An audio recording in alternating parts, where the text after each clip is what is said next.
right now we want to delve into an industry that despite every single thing, despite every single challenge that they've experienced, they've managed somehow, the people in the industry has managed to thrive, and that is the entertainment industry. We're going to be discussing Afrobeats in particular, the music industry. We've seen our artists winning the highest awards at the highest levels, from Grammys, even down to obviously the headies, in our local in our country. And you just really want to talk about the evolution of the Nigerian music. And with me, I have a culture consultant who is an expert and an authority in the music business, Jide Taiwo. Welcome to the program. Oh, hi.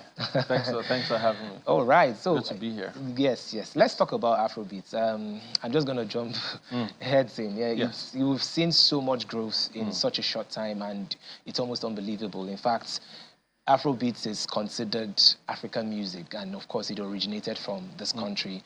Even other people from other countries that are not obviously Nigeria are flying the Afrobeats flag, and the whole world recognizes Afrobeats. How did we get here? I mean, it's the combination of many years and many people and, many careers, This current space, and I like to think of it as contemporary popular music, right?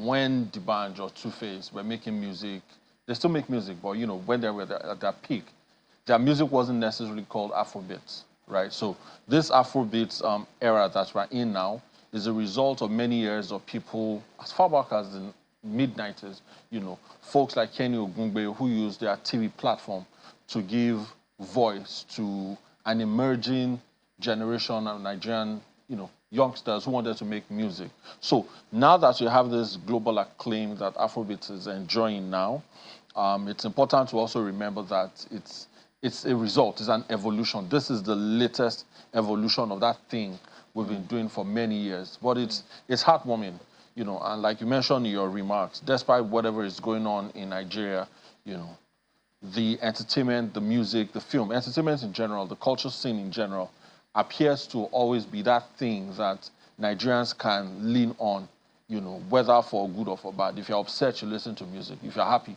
you listen to music. And it's heartwarming to see all of this progress being made. All right. So what would you say has contributed to the popularity of the genre now? Globally? The time was right, and the combination of many things. So where we had maybe 10 people who could make music in the mid-90s, by the mid-2000s, we probably had 50. Now, in the 2020s, we have countless. And the barrier of entry is kind of lowered. You don't need to pay for an 8-hour studio session, which was the thing some 20, 25 years ago. For you to record a proper song or track, you needed to lock yourself up in the studio and get it done. Now you can do it under your staircase, right? The explosion of social media has also helped.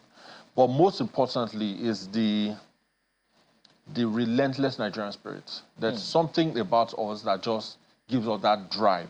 Now that we've channeled it in the music, when we had the same attention in our sports, we could see what we did in sports. And when we kind of looked away from it, we've seen the results. So for the music itself, all of these things and the just unbreakable Nigerian spirits that is inspired by many things across the world, but is insistent on getting it done and getting it right properly. So that's kind of the thing that is driving the movement nowadays. All right. Also, I was in India last year, and I noticed that because I was hosting Zee Cine Awards. It's a big award show in India. And then somebody just walked up to me and started singing, "Baby, Calm Down." So it was the biggest song in India as at 2023. Right. Because how did that happen? This is a country that they don't even speak English as a major language. There's Hindi that is a major language there. So how is it that we've been able to cross the borders that way? By just grinding and doing our things. It's funny that you mentioned India. My mother remembers Love in Tokyo from the 60s and 70s. We are not Indians, but somehow that crept into our space. It's kind of like how the music itself has gone towards all parts of the world. But it's important that it's not just an accident, right? The music is enjoyable, right? Nigerians are charismatic, and it's almost a given that if you listen to a Nigerian song, either by paying attention to the melody or we just beat you over the head with it until you get it, it's that irresistible feature that Nigerians generally have. So when you go to places like India, and we've yet to crack those parts of the world, you know, we have yet to cross into Korea.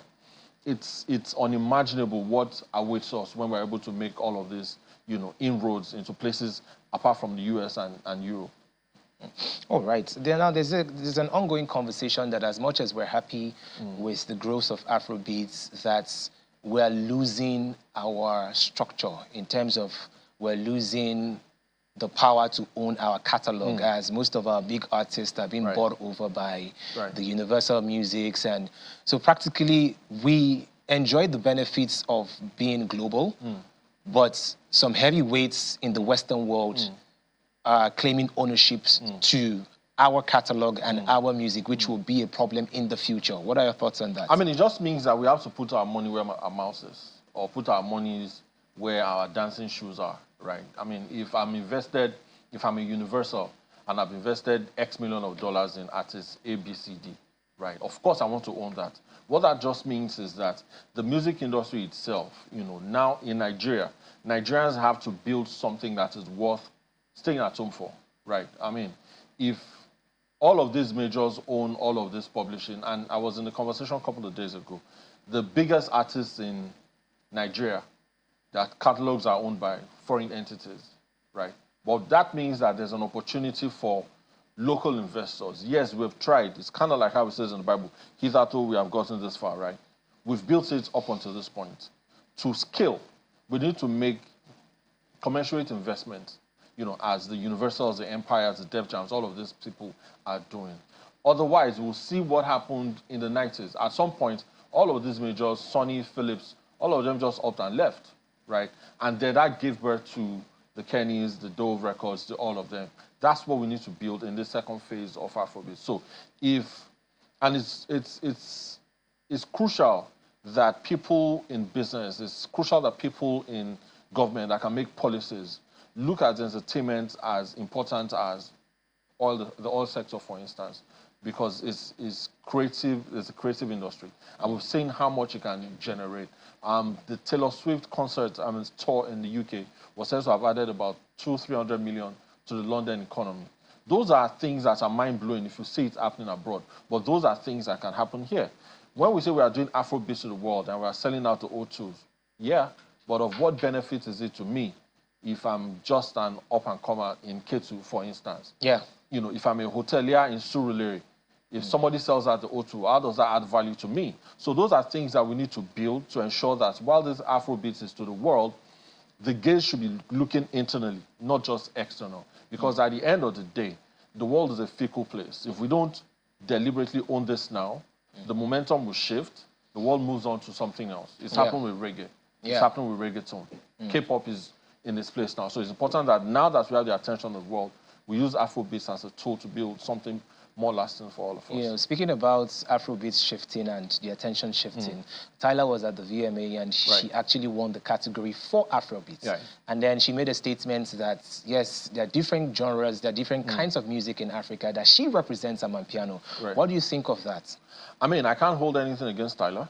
It's not her fault that she made a sound and it was world over like that. And I respect our bravery to be able to say, yeah, I acknowledge this, but this is what I am. This is what I think us as Nigerians also need to do for ourselves. Personally, I've long been a believer in the fact that the Afrobeat itself is sort of like a misnomer. It's insufficient to describe everything that is Nigerian music. You know, like we said, if D'banj was making Tongolo in 2004 and it wasn't called Afrobeats then, does that make it less of an Afrobeat song? Does that make it popular music? Does that make it contemporary music? So you have all of these things that we as ourselves need to figure out what we want to do. Do we need to codify what an Afrobeat song needs to sound like?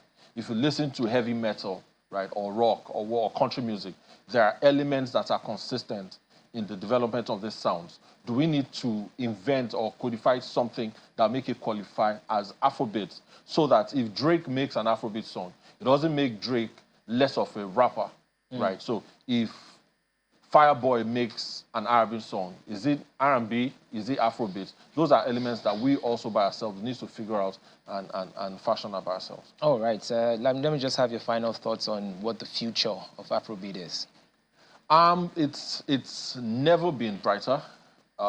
If you look at the way the world is positioned now, old enough to remember when folks used to buy internet hours. You know, you pay 300 naira or 400 naira to browse for 1 hour. Now, my kids know how to run their iPads by themselves.